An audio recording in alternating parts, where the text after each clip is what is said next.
10 साल की एक लड़की को उसके पिता, चाचा और दादा ने मिलकर खौफनाक ढंग से मौत के घाट उतार दिया। तड़पते हुए उस लड़की का वीडियो बनाकर सोशल मीडिया पर भी वायरल कर दिया। आखिरकार उन्होंने अपनी ही बेटी को इतने खौफनाक ढंग से मौत के घाट क्यों उतारा? क्या इसकी वजह थी? क्या इसके कारण थे? घटना की पूरी सच्चाई जानने के लिए वीडियो में अंत तक बने रहें। भारत भूमि न्यूज़ पर आपके साथ में बंटी रावत। दरअसल ये मामला पीलीभीत के माधोपुर गांव से सामने आता है। वहां पर 10 साल की अनम, जो अभी स्कूल जाती थी, जिसके हंसने खेलने के दिन थे, वो एक ऐसी घटना का शिकार हो गई जिसको सुनकर आप भी दंग रह जाएंगे।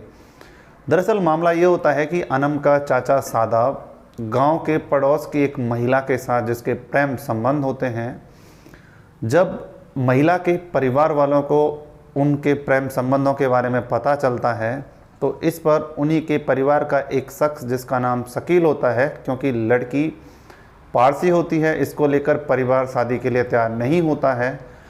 काफ़ी जद्दोजहद होने के बाद सादाब के खिलाफ FIR दर्ज करा दी जाती है। इससे बचने के लिए सादाब अपने परिवार वालों से सलाह लेता है। परिवार वालों में उसका दादा, उसका भाई यानी कि अनम का पिता जिसका नाम अनीस होता है, सलीम होता है, नसीम होता है।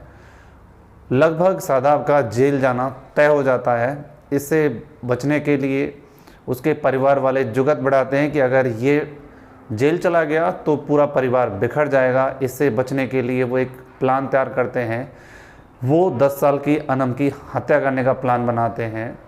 अनीस, जो कि उस लड़की का पिता होता है, उसको इस तरीके से सांत्वना दी जाती है कि लड़की दोबारा से पैदा की जा सकती है, लेकिन अगर ये जेल चला गया तो पूरा परिवार तहस नहस हो जाएगा।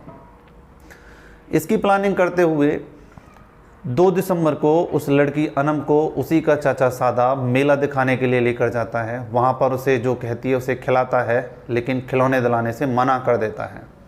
रास्ते में उसका पिता अनीस मिलता है, जो कि जूस में उसे नशीली गोलियां मिलाकर पिला देता है, जिसके बाद अनम बेहोश हो जाती है और उसको खेतों पर पाल से रखकर उसमें छिपाकर उस लड़की को छोड़ आते हैं। लड़की बेहोशी की हालत में उस पाल में पड़ी रहती है।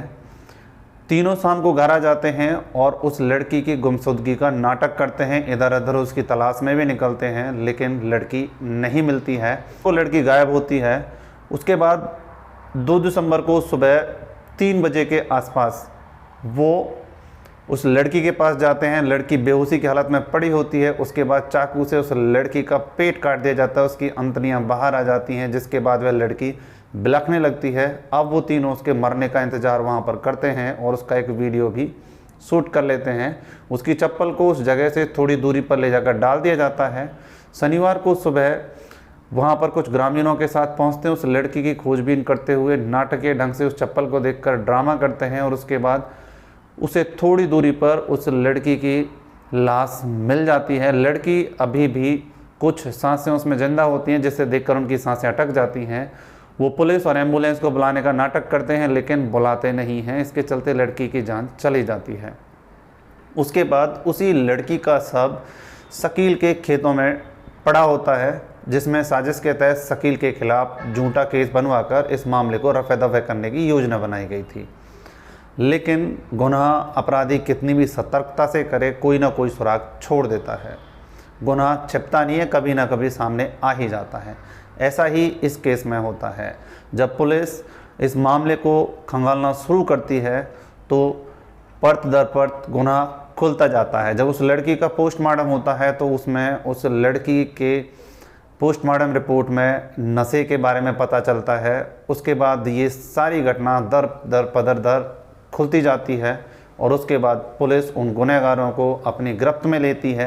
जिस चाकू से उस लड़की की हत्या की गई थी उसे भी कब्जे में लिया जाता है। खून से सने हुए कपड़ों को भी कब्जे में ले लिया जाता है। इस तरह की घटनाएं जब समाज में सामने आती हैं, केवल बदला लेने की भावना से अपने ही रिश्तों का कत्ल कर दिया, अपने ही खून, इंसानियत और मानवता को शर्मसार कर दिया, एक 10 साल की मासूम की निर्मम हत्या कर दी। वाकई चौंकाने वाला है कि समाज में आज भी ऐसी मानसिकता के लोग देखने को मिलते हैं जो केवल अपनी रंजिश को पूरा करने के लिए अपनी औलाद तक को दांव पर लगा देते हैं। इस तरह की घटना को बताने के पीछे किसी की भावनाओं को ठेस पहुंचाने का कोई उद्देश्य नहीं है, केवल आपको सतर्क सावधान करने का है। कदम बढ़ाने से पहले उसके बारे में विचार विमर्श जरूर करें, जिससे इस तरह की आपराधिक घटना करने से आप बच जाएं। फिर मिलते हैं इसी तरह की किसी और सच्ची घटना के साथ। तब तक के लिए जय हिंद, जय भारत।